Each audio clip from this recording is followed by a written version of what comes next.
you sitting here? I'm not sitting here. You can sit there. I am here now. I just realized your class is blue color. So nice. Thank you. Front row seat. Oh. VVIP, okay? Not front row. Make sure everything on silent. Put everything down.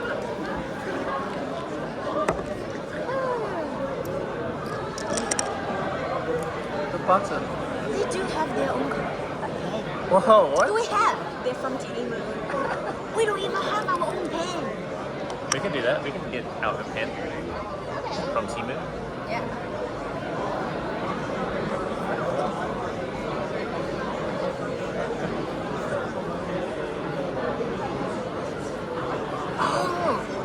Oh my god, they give me the staff what?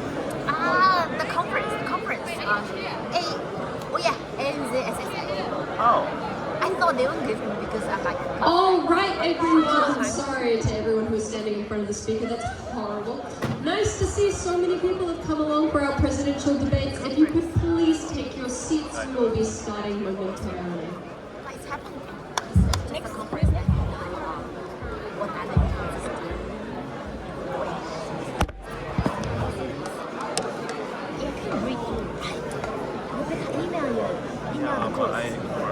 this will happen on October. Will you still be here? Just go. Jess, do you want the next one? Feel like it's Make sure you get a seat before you're all gone. And do we have all of our presidential candidates with us at the moment? Are you guys ready? I see 3.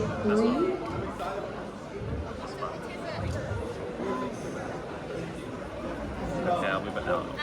So if you can, please just sit in the line. We can turn on the screen. No. What is it, this one? Is that what you have?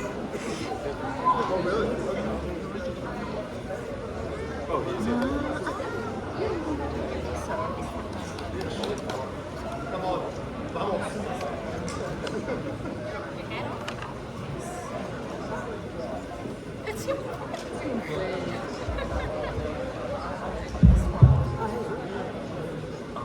Okay. Yes, okay. I have it. Thank you.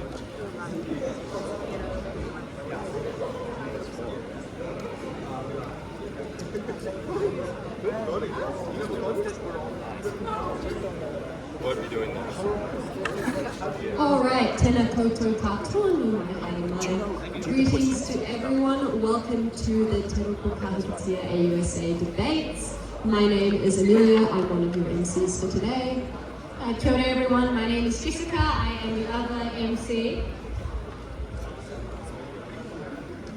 In this session, you are going to hear directly from your presidential candidates who are looking to represent you at the University of Auckland. This is your opportunity to learn more about them, their policies and priorities that will shape student voice in the year ahead. Throughout the debate, candidates will share their key issues and context behind their campaigns, and we'll finish with open questions from the audience. We are going to make that section a lot longer for this debate if you've been present for the other ones, because there are so many of you in attendance.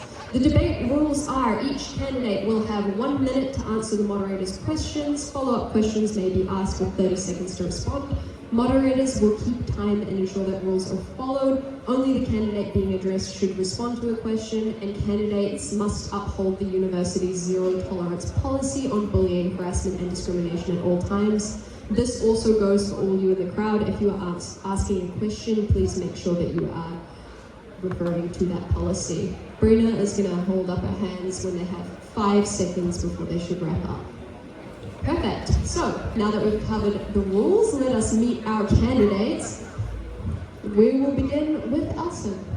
If you could please introduce yourself, your experience in 1 minute. Kia ora koutou, my name is Elson Tan. I'm a second year comp sci student as part of my Bachelor of Science degree. My previous experience includes a lot of hands-on work. I like to be there for the student body, myself in the flesh with nowhere to run. That's why my experience has included the Uni Guide program, the AUSA Buddy Volunteer program, I've also been an AUSA volunteer numerous times. Off campus, I serve as a volunteer with a charity on K Road called Take Back, which serves to help not just the UOA's Tawira, as well as those of AUT, but also to help our Rankatira all over Auckland. Because I'm not running for myself, I'm not running for glory or fame, I run for you.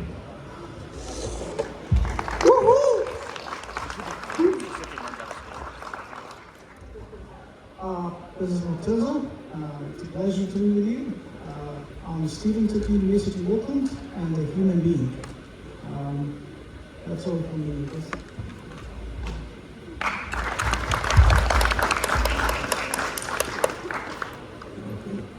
Ko poka ke te maunga ko aroa te awa no inga i tūpuna no Awherika ki te tonga o ku mātua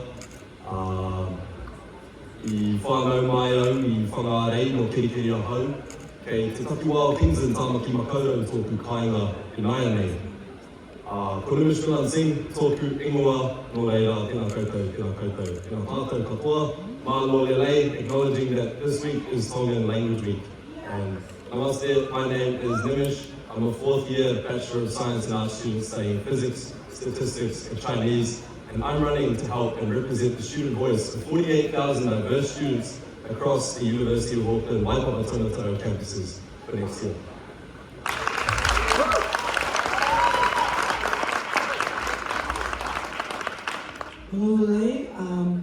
Hello everyone. Ko kalana tōku ingoa, ko Sri Lanka aho. Sorry about my voice, I've been coughing a lot last week, so my voice is a bit bad. I'm the current Engagement Vice President of AUSA, Te Rupukai Katia, and I am running to be your next President of AUSA. The things I want to do is uplift student voice, and I also want to inject life into student campus.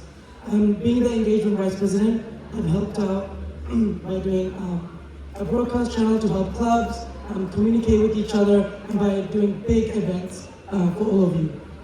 Thank you so much. Awesome. So just before we get started, one thing that we are asking candidates to do is just to declare any potential conflicts of interest that they have. Are any of you currently members of political parties? I'm a member of the New Zealand Labour Party. However, my views are my own, and I do not represent the Labour Party.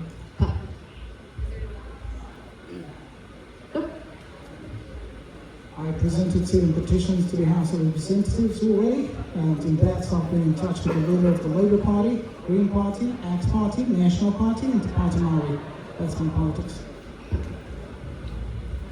Although I have been seen working with the Green Party at numerous points in time during these past 8 months, I personally serve as only in a volunteer capacity, and honestly, even though I've been seen to align with the Greens, my true political beliefs, well, I have my own political beliefs, and although I don't really align with any political party myself, That's fine. That we just do that so that we can get a sense of who's sitting before us today. Sure. Your first question, could we please just have a really short, snappy, 30-second outline of your campaign?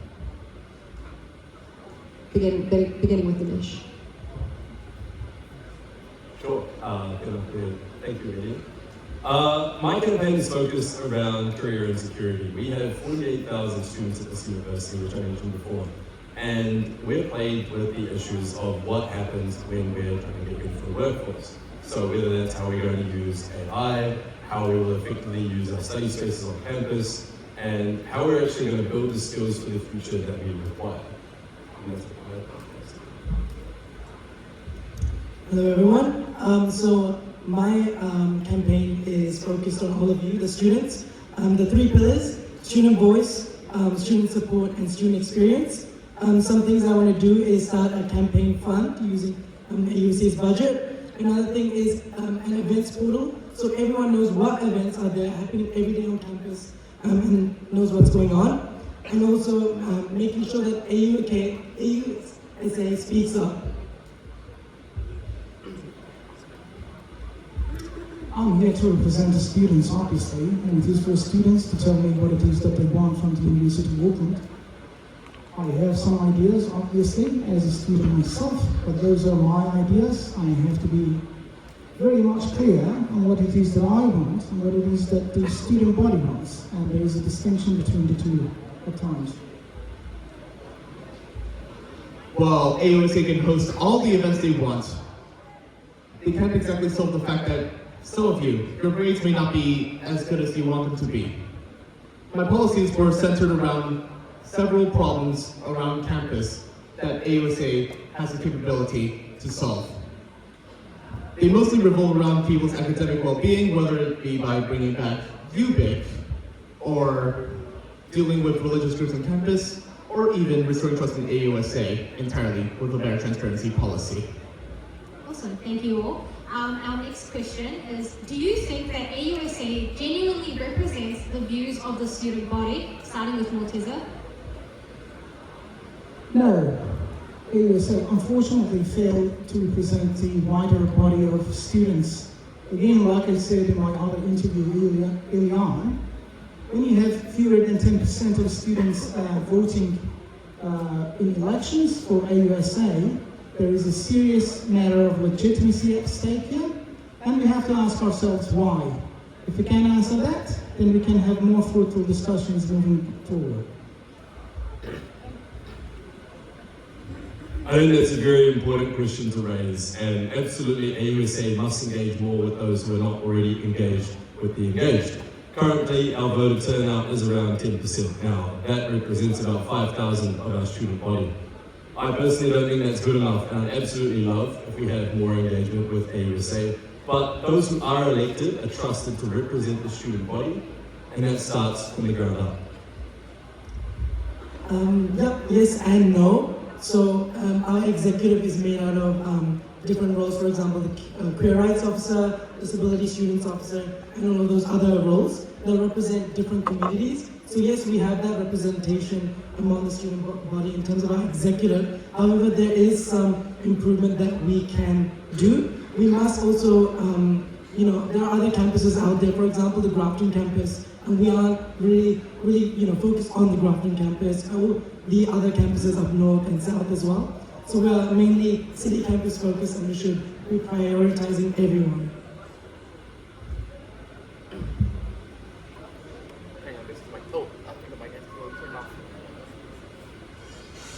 Can you hear me? Okay, nice. Well, like Morteza and Dinesh said, the voter turnout is only around 10%. That is not just not enough. Really, is that the term you can use? The proper term should be disgraceful. And when you have a voter turnout so low for a uni of this size, formerly the largest university in the entirety of New Zealand, you stop to think what's going on. And when you think about that, AUSA, as it turns out, has not been the cleanest organization for the past several years. It failed to represent the entire student body on numerous occasions. And my policies seek to address all those concerns. No matter what we do, we must not do it for ourselves.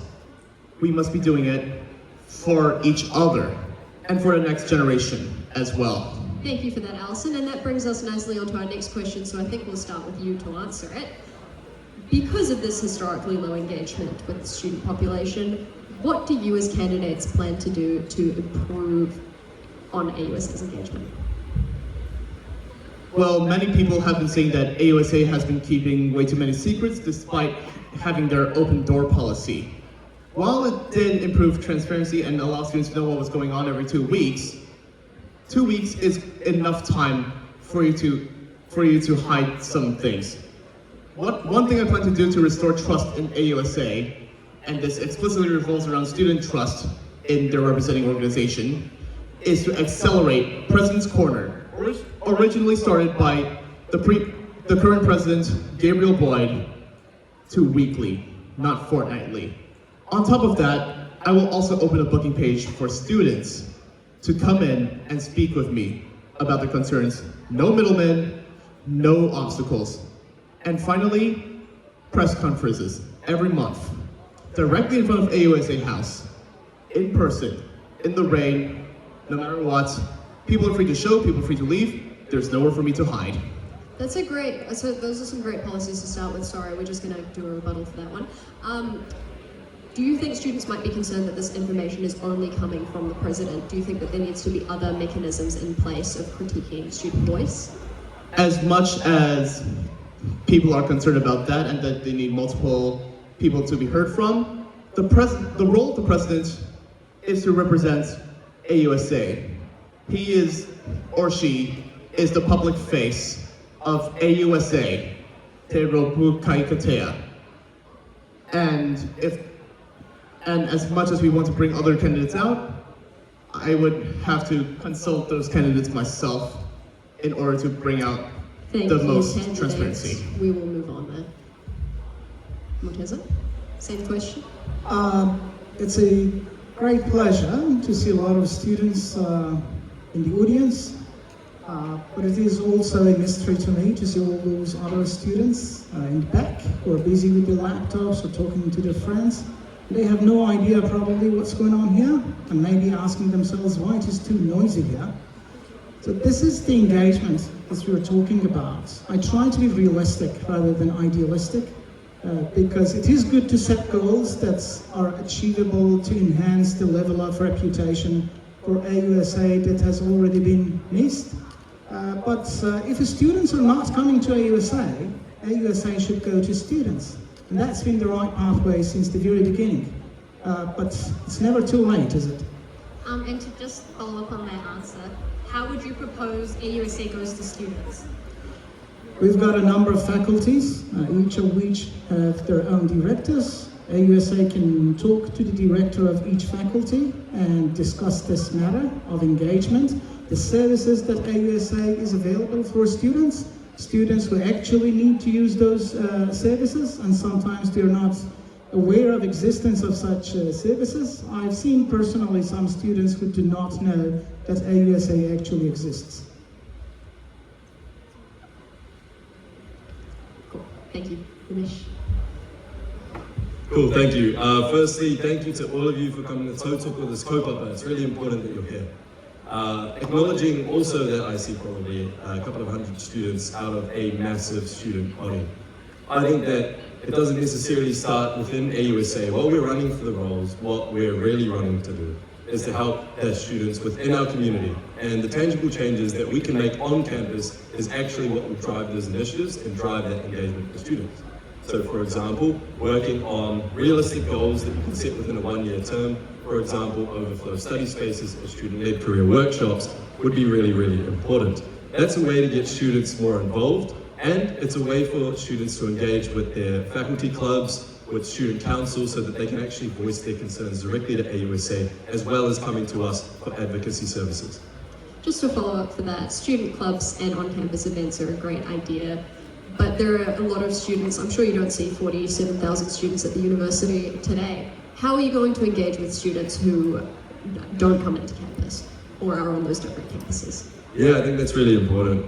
One of the issues that I think we face is a lot of that drive comes through via email, for example. I think having a stronger social media presence and actually being really tactical about how we engage with students and finding a way to be more equitable about that so that we include students from Taitonga, Taitokero, from Grafton and from the city campus as well. Thank you. Kalana? So I'm the current engagement vice president of AUSA, and my goal coming into this role as engagement vice president was to engage the disengaged and get AUSA out there and make AUSA more visible. So that's what I've been doing. This year, we increased AUSA's social media platform. We've gotten over 6 million views in the last 6 months. We've gotten over 5,000 followers in the last 6 months as well, which is amazing. I've also run huge events. For example, last week we had Culture Fest, we had outdoor movie night, where we can celebrate everyone as a community. And we've done that throughout the year, just because that's how we can incentivize people to come onto campus and stay on campus as well. So that's what I've been doing as engagement vice president, and I want to continue that so more people actually come onto campus. Another thing I've been doing is also events in Grafton. I've been trying to do that throughout the year. Every themed week, I've been doing one event there, just because I want people to see that AUSA actually cares about all campuses and not just the city campus. I guess the follow-up question to that is, you host a lot of events around campus, but how does that center on student voice? Because those events, from what I know, are social events for people to come to make friends, but how does that center in terms of student voice? Yep, so I think these types of events are really important as well. You know, it's where you meet new friends, meet new people, and it, as I said, incentivizes people to come along. We are also planning, that's what I want to do next year, do more student voice focused events as well. For example, with the manifesto we're trying to do a big event with that and mix it with like fun things to do so it incentivizes people to come. Because just student voice events, people won't really feel interested in coming, so we need to see how we can make it more interesting so people actually come to those events. Thank you very much. Moving on to our next question, and we're going to make this a very quick answer, 30 seconds. We'll start with you, Kalina. What do you think your first 100 days in office are going to look like? One thing is speaking up for student-led campaigns, that's one thing. I want to have a budget line for student-led campaigns using the executive discretionary fund. Another thing is engaging those who are disengaged even further because, you know, as the candidates have said, only 10% of people vote in the AUSA elections. Hopefully there'll be more this year. But that's one thing I want to do in office. Yeah, personally. I think the first 100 days should be focused on getting to know AUSA, the university, and the student body even better. So yes, we all come with policies, and I think it's fantastic that we're going to have elected officers and people within the executives who have these fantastic ideas on what we can do. But focusing on that change and continuity and getting to understand what exactly it is under the president's role, or any role for that matter, is the most crucial thing you can do in the 100 days so that when you enact those changes, they're concrete and tangible and effective.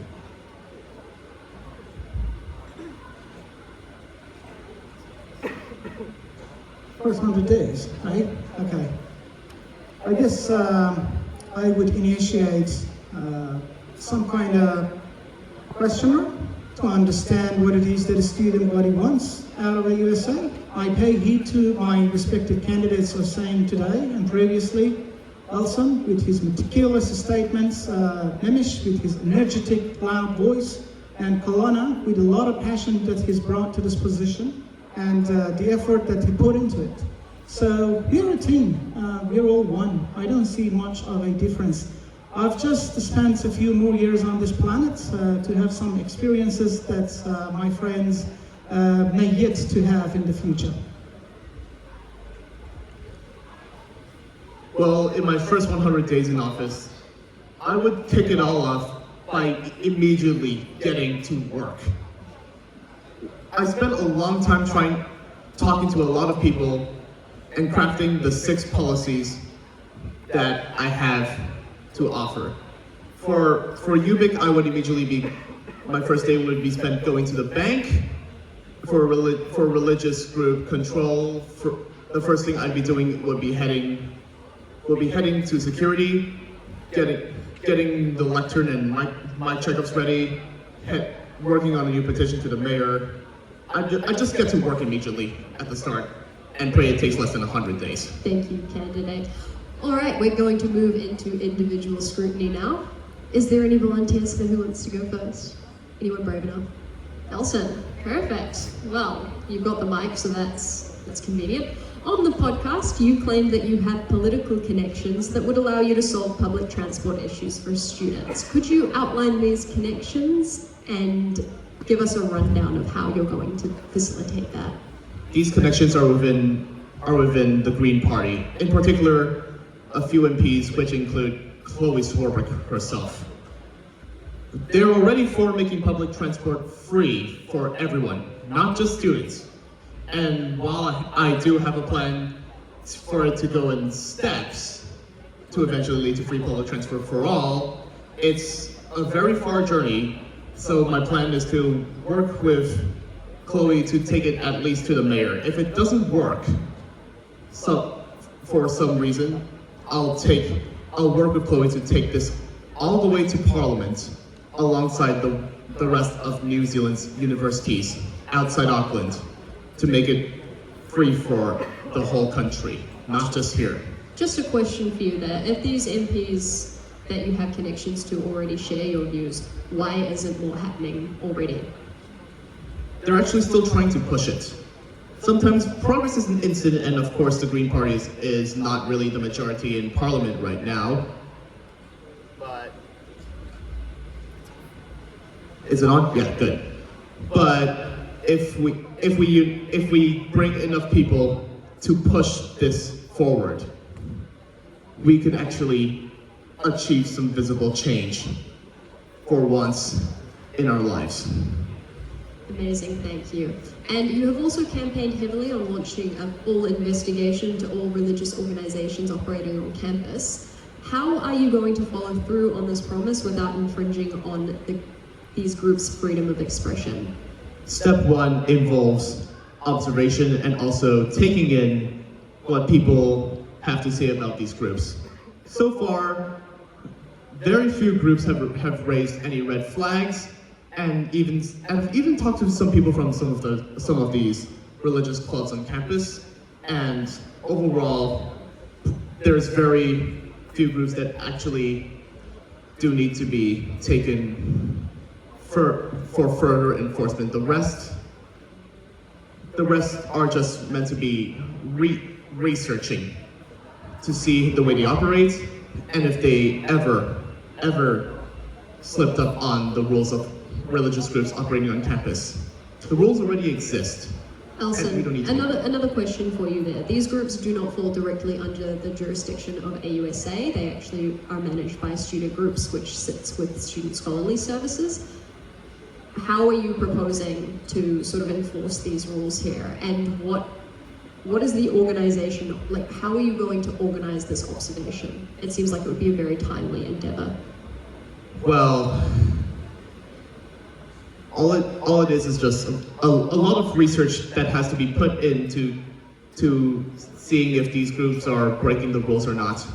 It could involve speaking with people who have had experiences with these groups, both positive and negative, so we have both sides of the story. As for student, what was the second word again? Student Scholarly Services, which is the new division formed. Student Scholarly Services, yes. We'd have to work with Student Scholarly Services to figure out where to deal with a club accordingly, or not, or leave them be. It's one of the two options, and it's ultimately up to them to decide, but we will be working with them every step of the investigation. Thank you, candidate. And next we will move on to Nimish. So, looking at your policy for pushing for overflow study spaces and empty lecture theatres, in the allocation of resources to enforcing more seating, is it justifiable in comparison to other student needs? Yes, absolutely. I think other student needs are absolutely fantastic. They're very important, and they're things that we're advocating for all the time at the moment. One of those huge student needs, actually, the University of Auckland last week on their social media posted a poll asking students what is the most pressing issue for them, and it was actually split between wellbeing and academic support. I think for the academic support side, actually having overflow study spaces is the biggest achievable biggest problem we can find a solution to within 1 year. And actually on that, yesterday I took a walk to the clock tower because I wanted to film a video. And I was like, I have a good feeling that one of these tutorial rooms are free. It was, you could see 40 students in there. It was actually going to be free for 2 hours. And I guess, do you think that issue deserves to be prioritized over other issues that students are facing? I think all issues that students are facing deserve to be prioritized in a way, and I think that they are, and we will continue to do so. What I'm saying is that this policy here is very achievable. I don't think it's going to need a lot of resources allocated towards it as well. It's fairly simple, actually getting the university to support this cause and helping students find overflow study spaces, and yeah. Our next question is, So you spoke on the podcast about the need to combat student job insecurity, but beyond career workshops and advertisement of jobs or retailers on campus, do you have any plans for this? Absolutely, I think that starts with a strong AI policy. So I'd like to acknowledge the work that's been done this year with the AI subcommittee. I think that's been fantastic. Now the university, not everybody within the university has a clear stance right now on how AI is going to be used. But one of the most pressing issues facing students is actually upskilling on how they can use that for their jobs. Because when we leave this university, we will be expected to be AI literate. That's a fact, and that's something that we need to be educated on and understand how to do that. That ties in with the career workshops. As president, what are the sort of tangible steps that you're going to make to realise that policy? I think having a really strong relationship and rapport with different student clubs within the university, not just those clubs, but also the faculty clubs and the faculty themselves. I think that's key. Also working closely with the Pro-Vice Chancellors, Vice Chancellor, the Deputy Vice Chancellors and the Provost as well to actually advocate for their academic support within the university at a high level is what's going to make that an effective approach. And a lot of your other policies have sort of focused on a more workshop approach. Given that student disengagement is such a big issue on campus at the moment, how are you going to actually reach out and contact those disengaged students?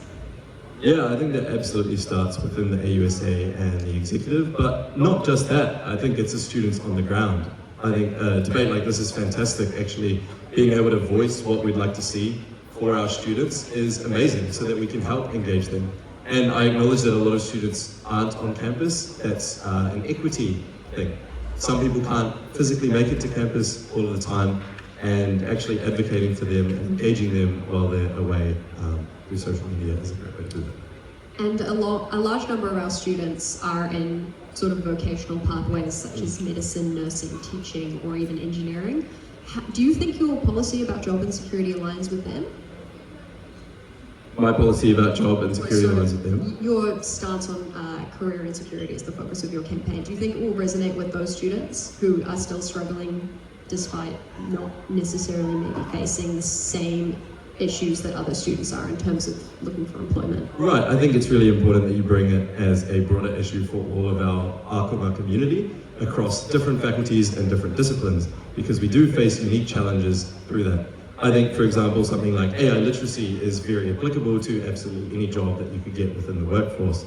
That's something to consider and something to work on through these career workshops, acknowledging also that they may have those vocational pathways that are set in stone, but what we can do within the AUSA is focus on what we can control and upskilling them on things that we can do here on or off campus. Great, and should we pass on to Colin now? Great, so one of the things you've mentioned quite a few times in this session already is the discretionary fund for student campaigns. Could you just give everyone in the audience a little bit more information about how that's going to work? So I'm going to use up $5,000 in the executive discretionary fund. So we won't be cutting anything out of any other, budget line, for example, student support, student experience, or any other thing. The executive discretionary fund is for things that executives want to do. For example, the chat sessions that was done by Gabriel, we use that to pay the bands. So something like that, that is what it is. I'm presuming that this year that fund is already sort of all allocated. So by changing the spending policy, are you not sort of implicitly cutting services or redirecting funds somewhere else? No, it's actually not all used. Last year it was used for the student voice conference, student voice conference. And we have not done it this year because it's not as effective. AUSA spends so much money on the student voice conference and no one comes. Sorry, So I guess the question then is this year, why hasn't it been used? If it still exists, presumably there is still money that's sitting somewhere. Why has this administration not used that funding? It's not used that funding because, the student voice forum is not, it doesn't work because no one comes, it's not effective enough. Why hasn't it been redirected anywhere else? It has been redirected, for example, chat sessions, and then we're going to be using it for the manifesto, for example, things that actually do work in the student voice area. We'll be using it for those things. But if that funding is next year being allocated to this project, then things like shared sessions won't be happening next year, or what is the plan for that? No, it will still continue, but in terms of the student voice, because we still have a lot left that we actually haven't spent. So in terms of that, we'll be using $5,000 for student-led campaigns, which actually is student voice. And how are these campaigns going to be prioritized or decided upon? Yep, it'll be exec approval. So from, we have Women's Rights Officer, Queer Rights Officer, Disabilities Students Officer, and all of those roles. They represent different communities, and that's how we will be selecting the campaigns that AUSA will, fund. There has been an issue this year of AUSA, again, as we've said, they're elected by 10% of the students. Do you think that the exec voting is actually truly representational? You talk about diverse communities. I guess a question that a lot of students might have is that faculties themselves, I think, are very important identities.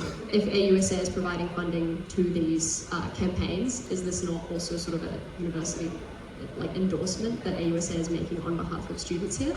I think, it is representative, so all our roles are representative of the student body. We, for other campaigns, we can also go through student council, which, where the faculty reps sit, and we can vote on what, student campaigns we can actually, fund and represent the student voice.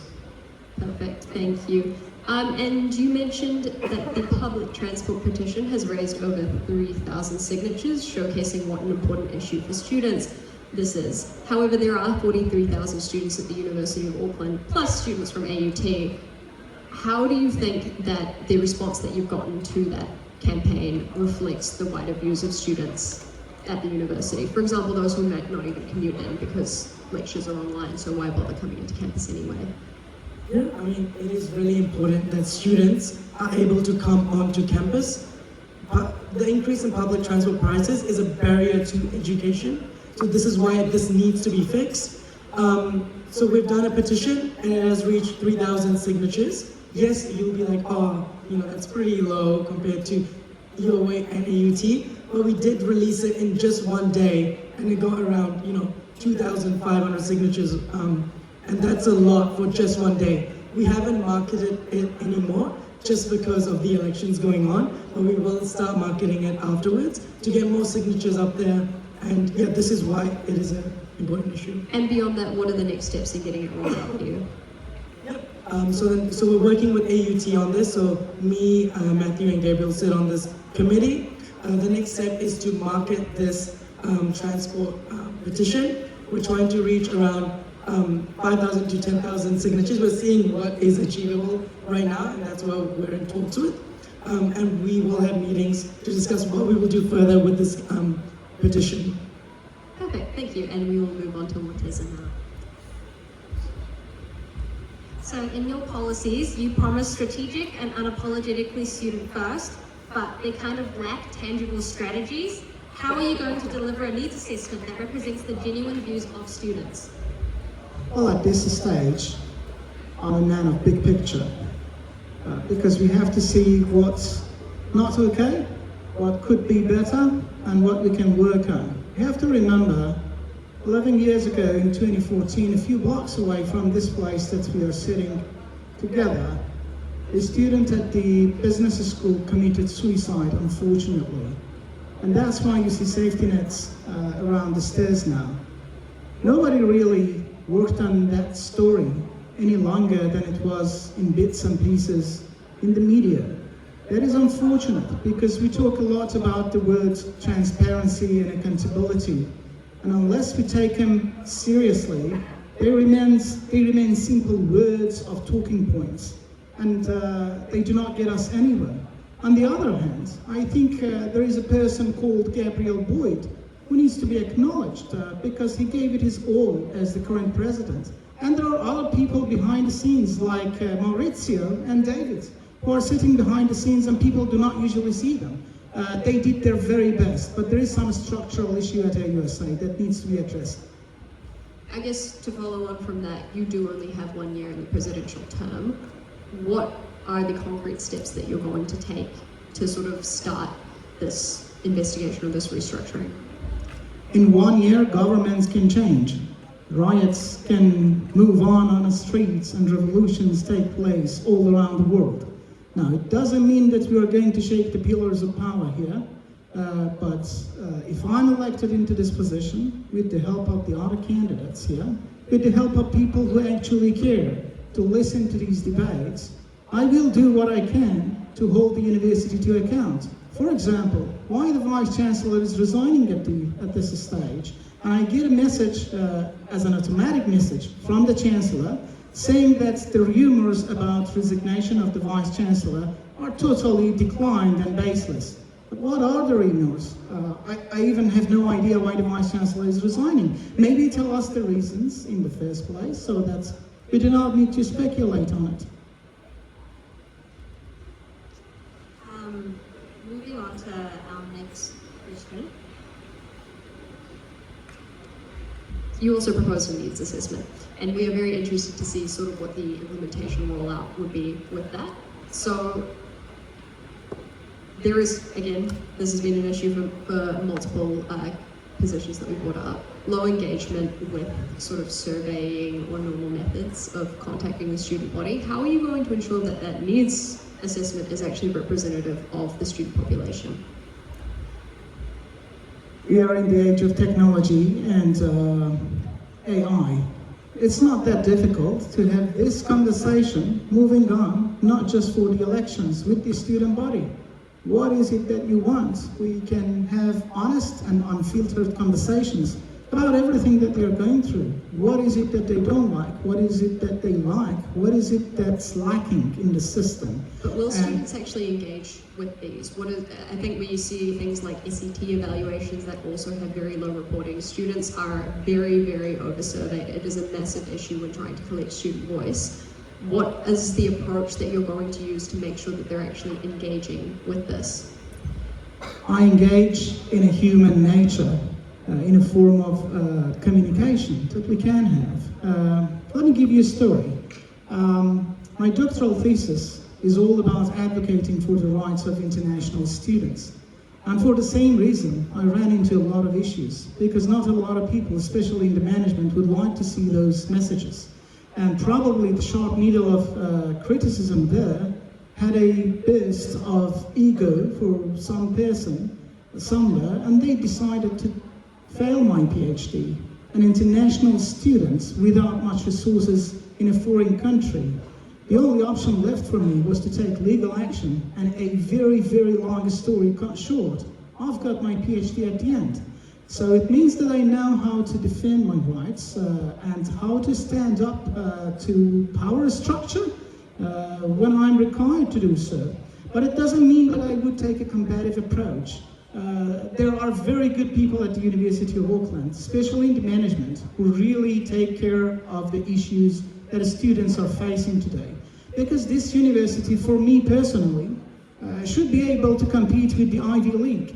Not just in the QS or Times higher education ranking systems that are usually do not have much meaning and do not stand up to much scrutiny. We can do better, and we should. Thank you. I think we're going to move on to questions from the crowd for now. First, we have a couple of online questions before we start putting it out for everyone. This question says, clubs are really overworked. All of the candidates want to do things with clubs. However, clubs are faced with constant queries from recruitment teams, from alumni, and from marketing at the university. How are you going to make sure that you are not also contributing to the overburden of club executives? And try and please keep these answers a little bit short and snappy. Sorry, could you repeat the question? Club executives are very overworked, they're in very high demand. The university wants to contact them, student groups wants to contact them, AUSA wants to contact them and work with club executives. How are you going to make sure that you are not overburdening club executives who are unpaid volunteers? Yep, I mean, that's something I've worked on this year. This year I've started the club broadcast channel just to keep the information flowing to clubs easily, and that, takes a burden off their shoes. So it makes them easier to know all the information that's been happening and all that stuff. We're also working with student groups on the website to make it easier and all of that stuff. Also funding as well. So we're trying to take off burden on club executives and trying to make it easy for them. Thank you. I think it all starts with relationship, community, and rapport. If we reach out to clubs, we actually need to be really clear about the relationship we have with them and why we're reaching out. If we're just reaching out with, say, a cold email or a cold request, like, hey, help us support this, they're less likely to engage with it and actually action the initiative that we want to see. If we're using a good initiative, which I term an initiative, that would be a way to really engage the clubs and not overburden them on that issue. Well, I agree with what Nemish and Kalana said. I'm not sure if there is much point to add up anything to it. The key point here is clear communication, and we should have it with each other, with the university management, with our friends, with our partners, and with everybody who is around us. If you have a cause, try to talk in a composed manner, and it will be heard. Well, I do know that some clubs are founded with a minimum of 3 executives. And even though it's hard for people to hire even more executives to take mandatory positions or increase the number of mandatory positions, in the end it also comes to communication between AUSA and the club execs as well. Some of these club execs have come from all over the world. We need to do a much better job in supporting them as well, no matter what. And we have one online question for Kalana. You have spoken multiple times about funding student campaigns, and in theory that might be a good idea, but are you aware of the risks and precedent you set for execs that are to come after you? Say an extremist or more harmful group of exec get elected in, and the fact that they could very well potentially use that money to fund campaigns that are harmful to the student body. What is to check the power of the student executive? Yep, so as you know, there are multiple executives and each person has one vote, including the president himself. So everyone will decide on, what campaigns we fund, and it's a good representation of the student body, Do you not think that would open up the exec to lobbying, to vote to pass certain campaigns and not pass others? I mean, they'll have discussions with everyone. This could also be brought to, as I said before, student council with the faculty reps. If people have questions on it, and then we can get more information with the faculty reps as well. But under your proposal, student council doesn't have a say in how this funding is allocated. And I guess the concern is if there are only, say, 10% of the student population who are voting, what if there is a very small extremist 10% of the student population who get someone or get a group of people elected in that they then use to fund campaigns that are harmful? Realistically, I don't think this will happen. As I said, each executive has one vote, and each executive will vote on, which student campaign should we fund. I don't think that the whole executive would be under some, extremist thing. But sorry, just to clarify, this isn't a unanimous vote, this is a majority vote, right? Okay. Perfect. And our photographer has, the payment for him taking free photos of this event is that he gets to ask the first question. Sorry, everyone. James.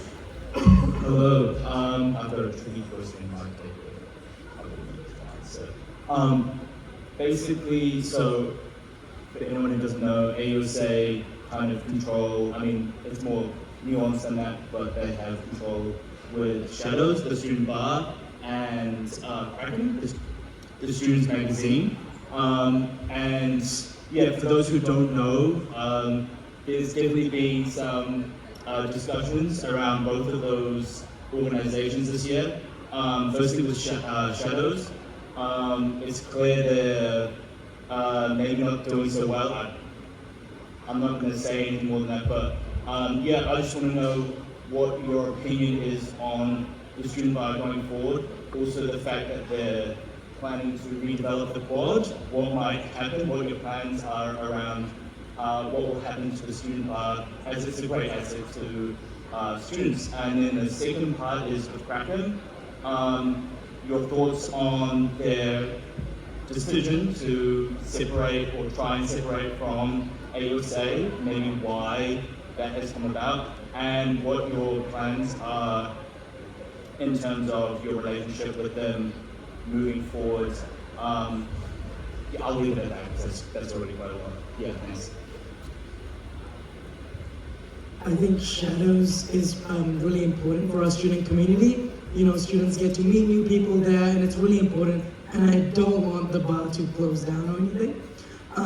One thing we've been doing this year, because of Gabriel, was, you know, Shadows 2.0. We've been getting bands to come into Shadows, you know, try and get people in during those non-peak hours, which has been working. And it's been amazing to see people, you know, come to Shads. And I think... Sorry, just to pause you on that. Do you think that the bands, I know it's early days on that program, do you think it's actually attracting enough attention and there's enough interest? Yeah.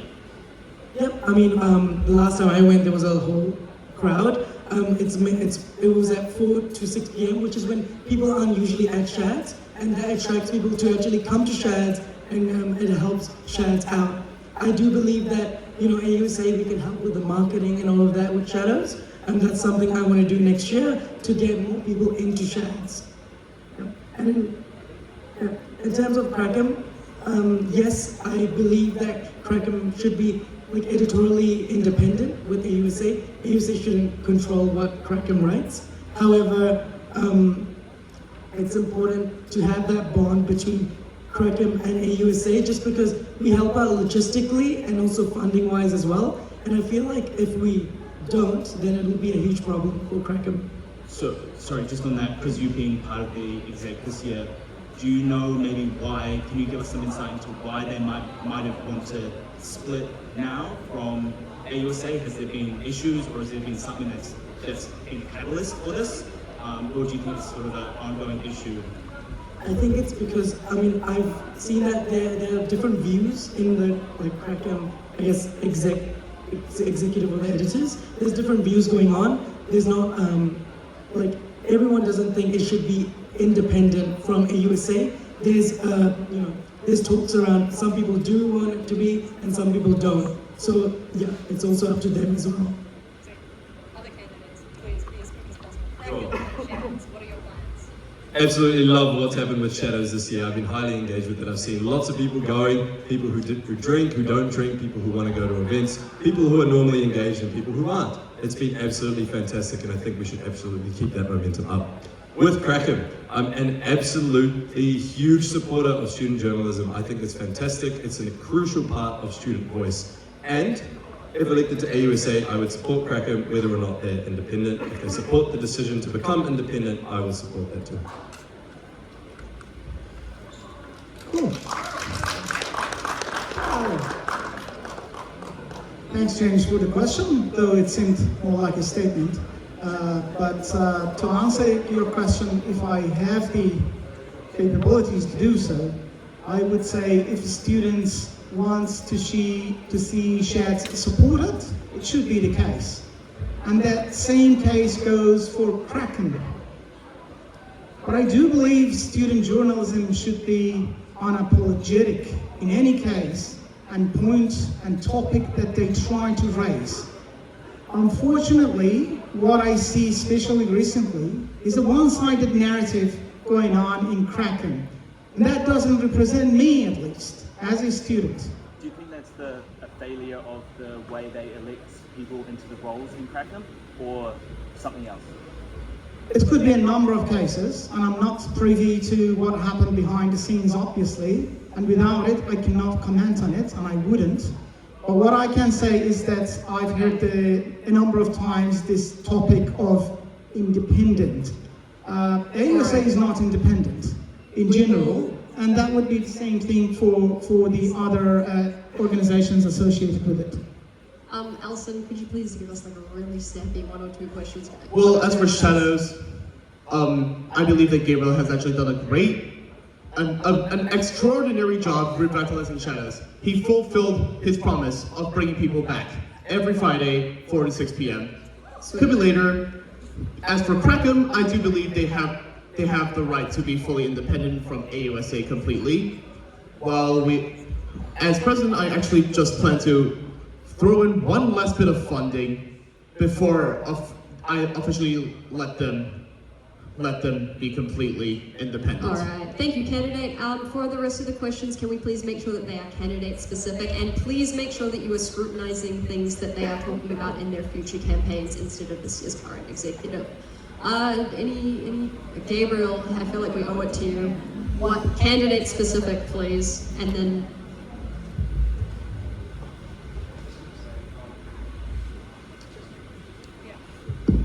Cool, so I have two very quick questions. The first one I wanted to address to everybody, but because I can't, I'll just address to Culinary.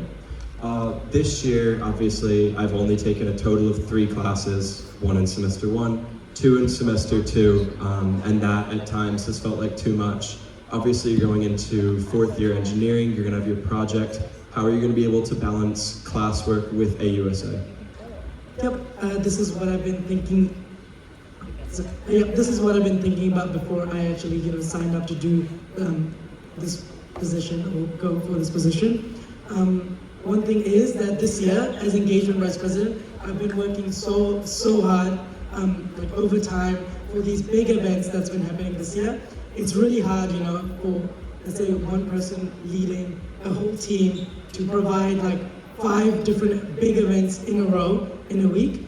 So I have been, putting in the time a lot with my current civil engineering degree, and I worked the way to do that and manage my time wisely to take the role. I've been working for around 30 to 40 hours despite the position. So still a full course load next year though? Yeah, still a full course, but 3rd year civil engineering is the hardest part of civil engineering. Next year I'll just be doing my group report with everyone, and so it'll be a bit easier. Cool. Next question is for Nimish. Again, just very quickly. I think a lot of your campaign so far has been to appeal to international students. I know a lot of your policies, career insecurity particularly affects international students. I would say more intensely than domestic students. So have you meaningfully engaged with the international community in creating these policies, and how do you want to continue engaging with that international community? Yeah, thank you for the question, Gabriel. I'd like to first acknowledge that my background as an Indian, South African, New Zealander has helped me to do that, simply because it helps me to reach different communities around. Also being a polyglot, that's something that I absolutely love when I go around campus and confusing people when I introduce myself in Chinese. I think that's a great way that I've been reaching the international community, and it's something that I would continue to do regardless of whether or not I'm elected president. Great. Next question. This technically is for everyone, but it'll be much quicker because it's a yes or no question. A lot of you have said you want to hold people in university to account, and as the mouthpiece for AUSA next year, would you advocate for views widely held by the student body even if it contradicted your own personal opinion, for example, against Israel's war crimes in Gaza?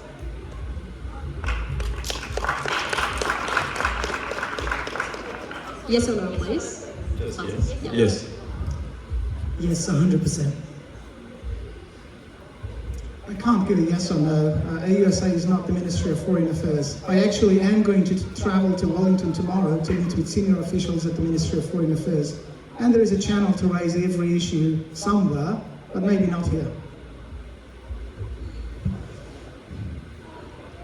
As the president of an organization that represents 45,000 plus students, we are always humanity first. Thank you. So hell yeah, I would. Thank you, Elsa. Any other questions from the crowd? Oh, there's so many. Let's hear from someone who's not a candidate.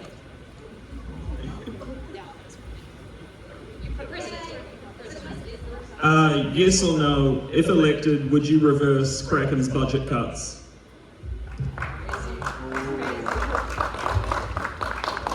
I would not only reverse the budget cuts, I'd throw in an extra 1K.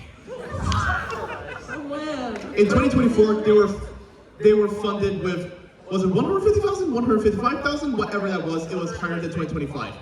I'd throw in an extra 1K so I can fund it a lot more.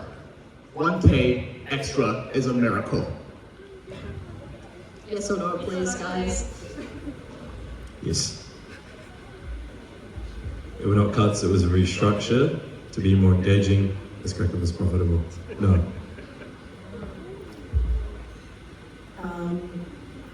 I would say, yes, I would like to, but as Nimesh said as well, so it's pretty hard.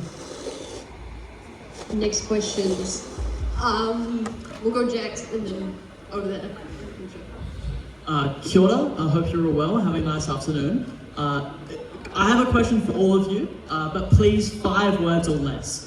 Obviously you have a lot of amazing policies, but not all of them can be implemented. So if there was just one policy you would want other candidates to implement, what would that one policy be? Overflow study spaces. Jessica and Emilia are begging 5.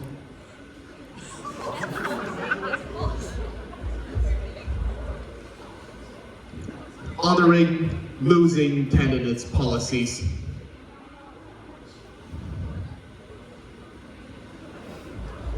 That was awkward.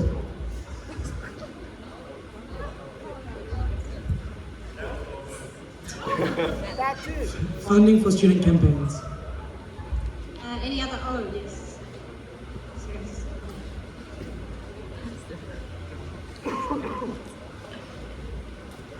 Just to anyone in 5 words, how would you be supporting the portfolios in their roles? Sorry, what was the question again? How would you be supporting the portfolio officers in their roles? One-to-one meetings. Listening, engaging, voicing, raising. Active support in regular meetings. Listening and acting on concerns. Thank you. My question is for Carmel. You mentioned wanting to create an events portal for events. Engage exists, and that has most events that happen at universities. So how would that then differ? And on top of that, wouldn't that be the engagement VP's thing to tackle, and not necessarily yours as the president? So we do have Engage, however, no one checks it. Does anyone actually check Engage here? No one really checks Engage. So it's a platform that no one uses. So I want to create an events portal which AUSA will advertise and market, and we will have all the events over there on the website for AUSA. And what was the other part? The president. Yep. So as president, I look after student voice, student experience, and student support, all 3 pillars, and not just one. So it does come under the president as well. How can you guarantee that people will look at this new events page if they don't already look at Engage? I guess making sure it actually looks nice and actually marketing it well. I think AUSA has a great platform, especially AUSA's social media platform. We've had the AUSA broadcast channel. People actually use it, and people look at it and see the information coming from AUSA. So this events portal, people will look at it and we will market it really well. Amazing, thank you. Question over here. Kia ora, I've got one of those 10 words or less questions. 10 because it's a bigger question. What would you say in 10 words or less to the fact that on the stage right now, out of all the presidential candidates, there are no wahine?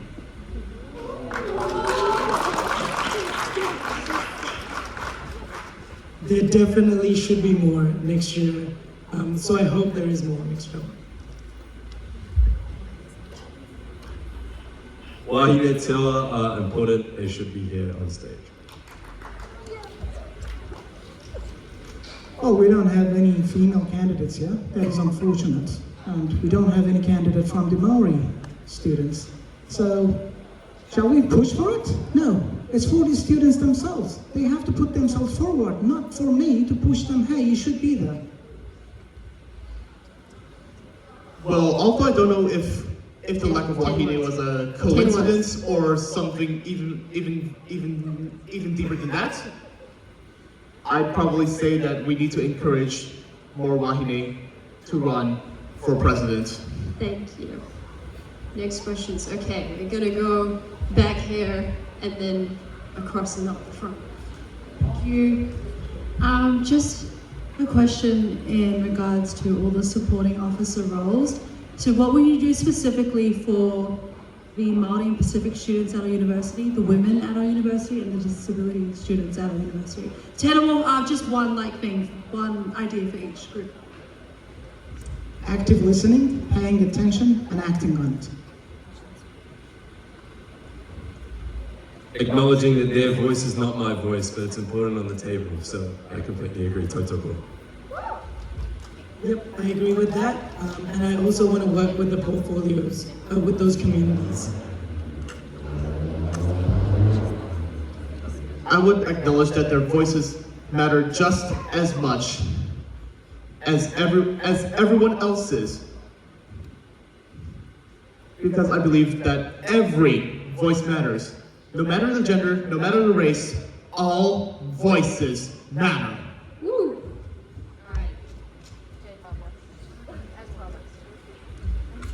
Okay, hello. My question is to Kalana. So, as president, you are obviously in charge and responsible for all of the pillars. You disregarded the Student Voice Conference that was held last year, and I'm wondering how you can do so and say it was ineffective when it had over 100 attendees. I think it wasn't that effective compared to actually doing something in regards to an issue. So for example, the petition, for example, actually supporting student-led campaigns that know what is happening and to how to solve the issue.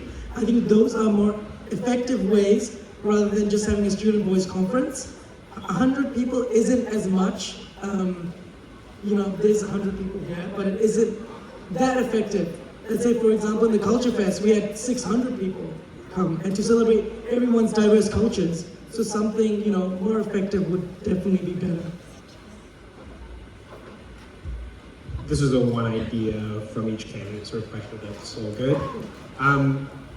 To really boil down this election for the average student, we have 1,000 people who vote in these elections when there's 48,000 or however many students there are in this university. There is arguably the hardest moment in decades to be a student, whether that's the cost of living, housing, public transport, or just the fact that there is mass job insecurity. You're not going to be able to find work after you graduate. There is a gap between the fact that AUSA exists with a mandate to represent students and the fact that students continue to experience and suffer from these issues in the real world. So what I'm asking for from each of the candidates today is, what is one piece of structural reform that you would bring to AUSA to make these systems and these mechanisms work for the average student, not the crowd that's sitting here today? Can we hire you to do our job next year? How about we start with Morteza, just because you've been speaking first for a while. I'll give you a break. I'll give you a voice. Standing up to power, my friend, that's not an easy task. That is what it takes to restructure AUSA if you want to see actual tangible outcomes. Probably my last message, because we are getting to the end of it. You're all amazing. Everybody who votes is amazing. Everybody who doesn't vote is amazing. If you're in my favor, you're perfect. If you're against me, still, you're hilarious. And I hope we can have a bigger turnout this time around. This is your university. And have your say. If you don't see any of us representing you, put yourself forward next time and share your ideas with the rest of the student community. Cheers. Well, you asked about restructuring AUSA, didn't you? Well, while there hasn't been anything public yet, I do believe that AUSA would be significantly better with a more diverse executive team. And I'm not talking, simply on the basis of race or gender. I'm talking about people from several different groups in campus. Not just, one friend group ruling the whole thing. We're gonna have to make this quicker, but that sounds great. Let's pass on Nimesh and then Kalana, and then we'll do 3 more questions, and then two more questions, sorry everyone, and then we'll wrap this debate up. Well, thanks for the question, Sana. So the question's about a structural reform to AUSA, separating wellbeing and equity into two roles. Yep, I mean, this is a conversation to be had with everyone and to see, what we can do to actually restructure AUSA to make it better and more effective for students. All right. Very much. This is a question for Kalana. Having a look at your policies, a lot of them are centered around student engagement, clubs, events. It seems like it's an extension of what you already do as the engagement VP. Being a student, I'm concerned what you're going to be adding to these as president. Yeah. I don't think we've actually heard what you'll be doing differently. Is my concern. So on my Instagram page, I've released my policies only for student voice and student well-being right now. I actually haven't released my policies yet for student experience, which is what I mostly do, and engagement yet. So for example, let's say the student-led campaigns funding, that's not really what an engagement vice president does. That's more student voice-centered for something like that the president could do. There's also, making sure AUSA speaks up and making sure we increase our awareness of the support systems that AUSA has as well. So that's AUSA, that's well-being focused, so stuff like that. And does anyone have a question that's not for Carla, please? Any individual? Okay, Josiah. Okay, so OUSA, the Otago University Student Association, in May found that over 53% of students support BDS, boycott, divestment and sanction from Israel. Do these candidates here support AUSA, do they commit to AUSA boycotting, divesting and sanctioning the Israeli apartheid state? Yes, we would commit to it.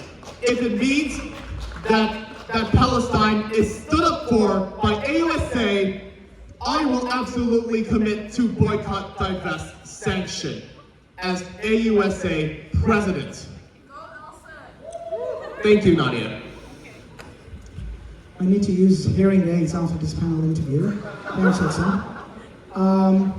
No, I reject the premise of your statement that Israel is an apartheid state. It's the only democracy in that region. What I do understand is suffering.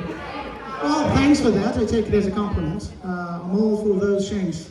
Bring it on. But it doesn't change anything, does it? You can go against me all you want, or everybody who has a similar view like myself. I'm all for real conversation, something to help Gazan people to alleviate their pain. It's a real pain. It's a loss of life. Okay, final two candidates. Yes or no? Keep it If you shout all the way through, I can't hear you. And you have to sometimes remember to raise the quality of your words than the volume of your voice. Okay, guys. Let's keep in line with the university's policy on that. And if you want to have a conversation with Morteza after this, you're more than welcome to. But moving on to the next. I think 53% on the issue is quite low. I'll advocate for what all students support.